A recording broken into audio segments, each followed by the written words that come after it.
Welcome back, America. I'm Hugh Hewitt. Hope you're having a great Friday. I'm joined by Charles C.W. Cook. He is a senior editor for National Review. He is a podcaster extraordinaire. You can hear him on his own Charles C.W. Cook podcast, as well as most editions of The Editors. Charles, I have had Noah Rothman on this week to talk about trade and tariffs. I've had Matt Continetti on this week, and then yesterday I had Orrin Cass. And I will characterize Noah as classic free economy, Friedman-esque Chicago school, consumers pay. I will classify Orrin Cass as let's try this, and Matt Continetti somewhere in the middle. You and I, we will agree, and we're going to stipulate not to discuss the legal issue. Does the president have the authority? Because there are three statutes. It was argued in front of the Federal Circuit this week. They'll render a decision maybe a minute. But let's put that aside. I want to know if you are open to changing your mind. Yesterday, Orrin Cass made the argument that national security conservatives like me ought to do what I've already done, which is look at the numbers. We collected $27 billion in tariffs last month. We're going to collect, according to Secretary Bessent, $300 billion in tariffs this year. 10 years ago, we collected $35 billion. Last year, we collected $77 billion. So we're going to triple it or quadruple it over last year and 10 times what it was 10 years ago. I kind of view it now as an offset for maintaining freedom of the seas and the United States Navy. But what do you think? And Orrin Cass made the argument, maybe we're just wrong about the WTO and GATT. Maybe the United States is the big kid on the block and can set the rules. Having set the stage with the facts and the law, what do you think?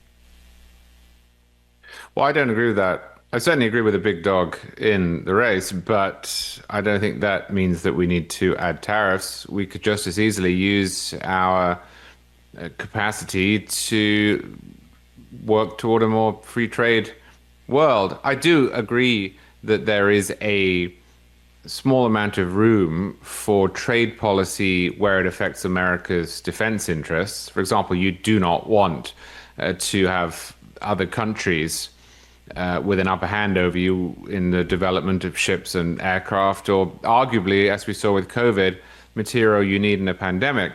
But that's not what Trump's doing. It's very telling that when Trump comes out and says that he's putting tariffs on India and Vietnam and Germany and Britain and Brazil, the first thing that those who are generally in favor of tariffs do is pivot to China. They say correctly that China is run by a communist dictatorship. They say correctly that China steals our IP, that China is a threat. I agree with all of that, but that's not a reason to put tariffs on India. And it's certainly not a reason to do it, I don't mean in the way legally, but economically, the way that Trump has gone about this. So I'm just not persuaded by that argument. I think it is responding to a case that hasn't been made. Well, there are a couple of obvious examples. Let's do the economic ones first. Japan wouldn't let American rice into their country until this deal. That was not a tariff issue. That was a non-tariff trade barrier. The United Kingdom and the EU wouldn't let American beef in because we used genetically engineered seed. That's the non-tariff trade barrier. Trump, the cow farmers are very, very happy. I talked to one yesterday. The price of beef has never been this high because demand is skyrocketing. What about those examples as opposed to Vietnam, for which I don't have any particular argument, but Japan, UK, and EU? Well, they're bad rules and they're being bad actors. And I am pleased that those rules are going away. But the argument there is a free trade one. What you're hinting at there is that it's bad to have restrictions on trade. And the consequence of this tariff schedule is increased protectionism around the world. If in a year's time, everyone has slowly bartered down their asks such that we have more free trade than we did before Trump came in, I'll be the first person to throw up my hands and say, I got it wrong. He was the great free trade president. But I don't think that's consistent with what he's done or with his rhetoric here. We are going to end up with American consumers paying higher tariffs on goods from around the world than they were before these changes were made. And I don't think that's a good idea. Well, we will know in a year for sure. But is it possible, you've already said you're open to it, is it possible in a year we'll find that the United States had sufficient market power to demand these changes without setting off a trade war between countries B and C and D and E? Think that might happen, Charles? I certainly hope so. I also hope we're not kicking ourselves in the teeth in that we're trying to get manufacturing out of China. I support that, but we're putting all manner of tariffs on the places that we want manufacturing to go. So I hope that doesn't cause the reverse of the policy I'd like to see. I'm going to come back and talk about the national security side with Charles C.W. Cook after the break. During the break, I'm going to talk with him about Sydney Sweeney. So you're going to have to listen to the Big Weekend Pod to find out what Charles thinks about Sydney Sweeney. Talk about a tease. That's me. I'll be right back with Charles. Don't go anywhere, America. You can find Charles on X at Charles C.W. Cook.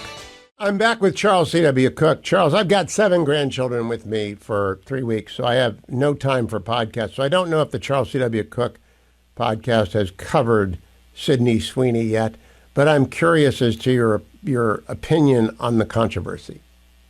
I haven't done it on my podcast, but we talked about it on the editors, and I did write about it. What do I think about it? I think it's completely insane, is what I think. The ad is pretty much in line with traditional American commercials, especially for fashion products, in which attractive women and men are used to move produce.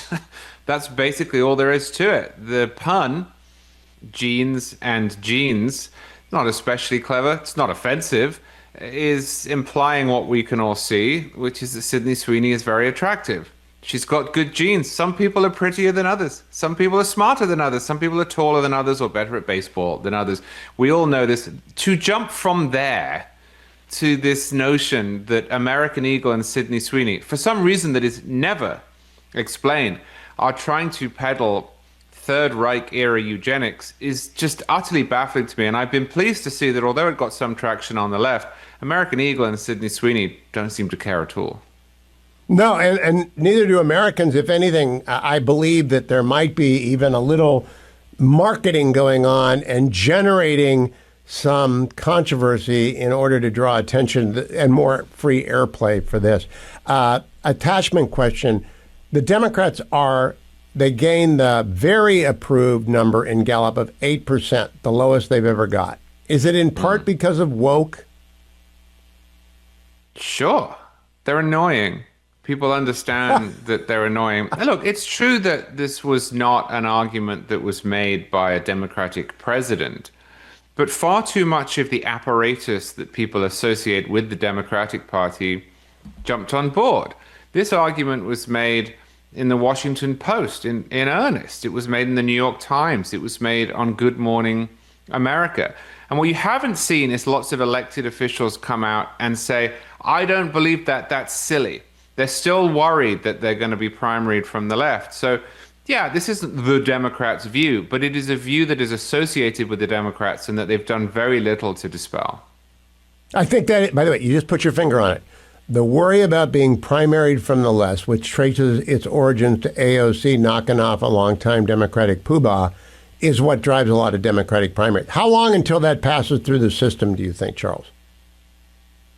Well, my view is always that they're going to have to lose a couple more elections, and I'm not sure they're going to lose a couple more elections. We're such a closely divided country, so it may be quite a long time. I will be right back with Charles C.W. Cook on the network across the United States. Stay tuned. Welcome back, America. I'm Hugh Hewitt with Charles C.W. Cook. He has his own podcast. He's also the senior editor at National Review and is usually on the Editors Podcast. Charles, I want to go back to tariffs because after Noah was on, I received an email. Now, it's a cliche that I always ask presidential candidates on stages and on interviews about American shipbuilding, about the Columbia-class submarine, about American sea power. One of my experts listened to Noah and he wrote this to me. I just listened to your interview with Noah Rothman. His adherence to classic free trade theory is infuriating. The shipbuilding sector is the perfect case study of what happens when you allow the global market to provide. We lost a heavy industrial capability, the price of our Navy doubled, and we found ourselves dependent upon people that were not dependable. We are investing in a key industry because we recognize it is critical to both our national security and our economic security. Now we will build ships and make money doing so. Then we will carry American goods on American-built, flagged, and crewed ships, and we will make money in a global trade. This is a Mahanist economy, and we forgot how to do that, but we are remembering it now under President Trump. Mr. Rothman lives in a theoretical ideal world, and I can't afford his idealism. I live in the real world, in the trenches, and I cannot afford his idealism. You're not Noah, but you kind of share Noah's point of view. What do you think? Well, I share Noah's point of view in general, and I don't pretend to be an expert in this area. I think two things. The first is I said in my initial answer, and I believe that there are exceptions to our preference for free trade, and national defense, as I said, is one of them. And I think that extends also to pandemics. So if it is the case, it's an if, but if it is the case that the United States has been put at a naval disadvantage by some slavish devotion to free trade, then that's a problem, and it's an exception that I would happily make. Now, I will say that there are some laws on the books that are nominally supposed to prevent this, say the Jones Act, but don't actually seem to have that effect in practice. So the theory and the practice don't run in just one direction. It's not just the free traders who fall down holes there. But if we are talking here about, for example, not buying technology from China when we're building aircraft, yeah, I agree. If we are talking about making sure that we are able to produce military materiel and that we need to violate the free trade rules to do that, I'm absolutely on board with it. I would want to see an analysis to make sure it was a good idea, but I don't have some sort of ideological opposition to that. So the one step I go further is that we protect freedom of navigation around the globe. So if we hit every country with a 10 or 15% tariff, some of our consumers will bear that, but some of their industries will bear that. That's the subsidy we demand from the people who will import to our country for freedom of the seas that make shipping so cheap. Will you buy that one step further? I don't want to go higher than 15%. But I don't mind charging that as the global tax for what we do. If that worked perfectly and there wasn't a retaliation and there wasn't a global trade war and Americans didn't end up paying a lot more for imports, sure. But I don't think it's at all guaranteed that that's going to happen. And so it seems that just as likely is that we're going to end up continuing our role as the global hegemon navally, which I think is great. I'm glad the British Empire segued into the American naval norm, and Americans are going to end up paying more to buy stuff from other places. So I don't think one necessarily follows. Right, there is a story this morning in the Wall Street Journal by former National Security Advisor Robert O'Brien. I'll have him on Monday to ask him. He suggests a grand bargain is in the offing with China. Robert's a very good friend of mine, as close as I have one. I'm going to argue with him on Monday that that's a bad idea. We can't trust the Chinese. What do you think? I think we can't trust the Chinese. I'm absolutely with you. This is not like dealing with the United Kingdom or Germany or France. This is a nation that has domination of the globe as its desire. That doesn't mean that it's immediately going to try and affect that. It understands its relative position to the United States, but any negotiations with them have to be undertaken on the understanding that they don't want to be a partner of the United States. They want to be the superior to the United States. So I'm with you on this. Last question. You were originally a Brit. You're now an American. I'm so disappointed in France, Great Britain, Canada, and Australia on Israel. In fact, I wonder if the West is coming apart. And I really do. If they can't get this, Israel is a strategic ally of ours, probably our strongest. They defend the West on the point of the spear in the Middle East against Iran. What do you think about what these four countries have done? I actually find it almost impossible to work out why they have done it and what they think they're going to get from it. I don't think it is true that these countries hate themselves or the West. I do think that they are wildly underconfident. I think they are easily manipulated. I think that there is a streak of contrarianism and anti-Americanism in this. But to be honest with you, I don't understand it. I've been thinking about this all week. France comes out, says we're going to recognize the Palestinian state.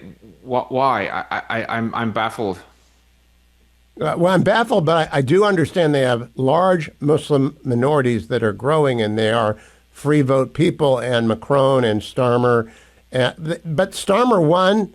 The guy up north, whatever his name is, the new guy won. Macron is a lame duck, and I don't know what's going on in Australia. Do you think it's demographics or is it dumbness?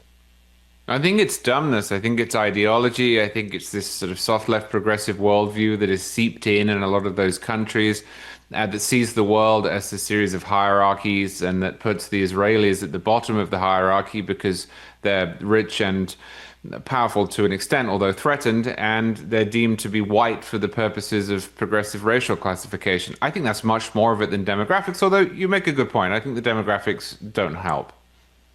Okay.